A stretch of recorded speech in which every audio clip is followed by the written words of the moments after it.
வணக்கம் மக்களே, உனக்காகவே நான் ஒரு புதிய ஸ்டோரியோட இந்த கதை பயணிக்க போது மறக்காமல் நீங்களும் எங்கள் கூட பயணிக்க நம்ம சேனலை சப்ஸ்கிரைப் பண்ணுங்கள். இந்த சேனல் நிறைய சிரிப்பதற்கும் சிந்திப்பதற்கும் ஏற்ற வகையில் இந்த கதையை உங்களுக்கு இருக்கும். சப்போர்ட் பண்ணுங்கள் ஃப்ரெண்ட்ஸ், சப்ஸ்கிரைப் பண்ணிக்கோங்க. இப்போ கதைக்குள்ளே போகலாமா? வாங்க. அம்மா அம்மா சீக்கிரம் வாங்க, சாப்பாடு ரெடி ஆயிடுச்சா? ஃபர்ஸ்ட் நாளே காலேஜுக்கு போனால் எப்படிம்மா? சீக்கிரம் வாங்க. இந்த வந்துட்டுமா, ரெடி ஆயிடுச்சுமா. உனக்காக சாப்பாடு செஞ்சு முடிச்சுட்டு சாமி கும்பிட்றதுக்குள்ள லேட் ஆயிடுச்சு. வா நீயும் வந்து சாமி கும்பிடு.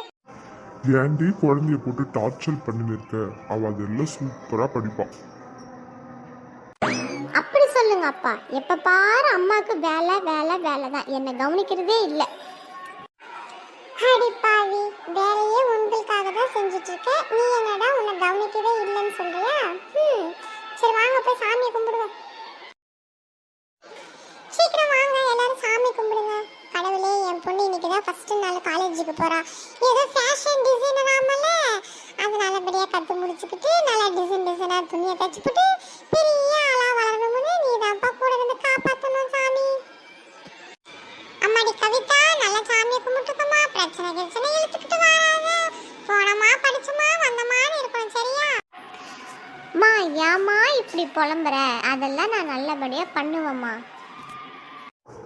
சரிடா கண்ணு, அவ கிடக்குறா, நீ சாமியை கும்பிடு, நம்ம போவோம் காலேஜுக்கு. கடவுளே, நல்லபடியா காலேஜுக்கு முடிச்சுட்டு நல்ல பெரிய ஆளாகணும். நீ தான் என் கூடவே இருந்து என்னை காப்பாற்றணும், வழி நடத்தணும்ப்பா. முருகா அப்பனே. அம்மா என்னம்மா டைம் ஆச்சு, ஒரு பஸ்ஸை கூட காணோம். நான் எப்போ காலேஜுக்கு போவேன்?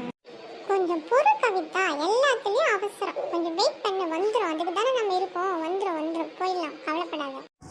சீக்கிரமா என் பொண்ணுக்கு ஒரு ஸ்கூட்டி ஒன்று வாங்கி கொடுத்துடணும். இப்படி பஸ் ஸ்டாப்ல வந்து பஸ்ஸுக்குள்ள வெயிட் பண்ண தேவையில்லை. இருமா கவிதா, உனக்கு இன்னும் கொஞ்ச நாள்ல நான் ஸ்கூட்டி வாங்கி கொடுத்துறேன். நீ அதுல போயிட்டு அதுல வந்துரு. என்ன என் செல்ல அப்பா, தேங்க்யூ அப்பா.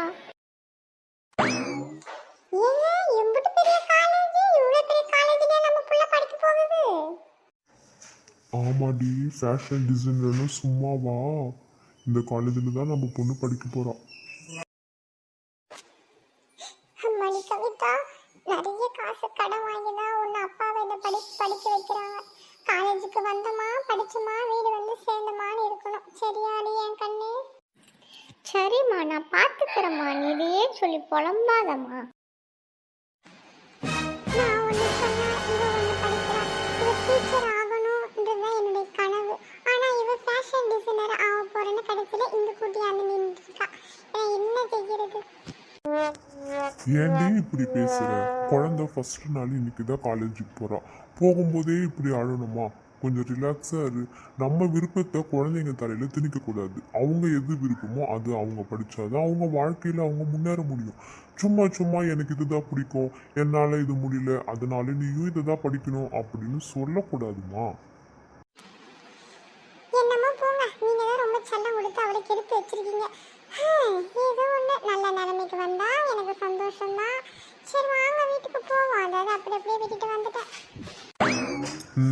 சரி வா, வீட்டுக்கு போவோம். அழாம கொஞ்சம் மூஞ்சி சிரிச்சுப்படியே வா, போவோம். இதுக்கு ஒன்றும் குறைச்சல இல்லை, வாங்க போவோம். என்ன மக்களே, வீடியோ பார்த்தீங்களா? இந்த வீடியோ உங்களுக்கு பிடிச்சிருக்கும்னு நான் நம்புறேன். அடுத்த வீடியோ பார்ட் 2 பார்க்கலாம். அதுக்கு முன்னாடி நம்ம சேனலை மறக்காம சப்ஸ்கிரைப் பண்ணுங்க. பக்கத்தில் இருக்கிற ஆல் பட்டனை அழுத்துங்க. கமெண்ட் பண்ணுங்க அண்ட் லைக் பண்ணுங்க, ஷேர் பண்ணுங்க.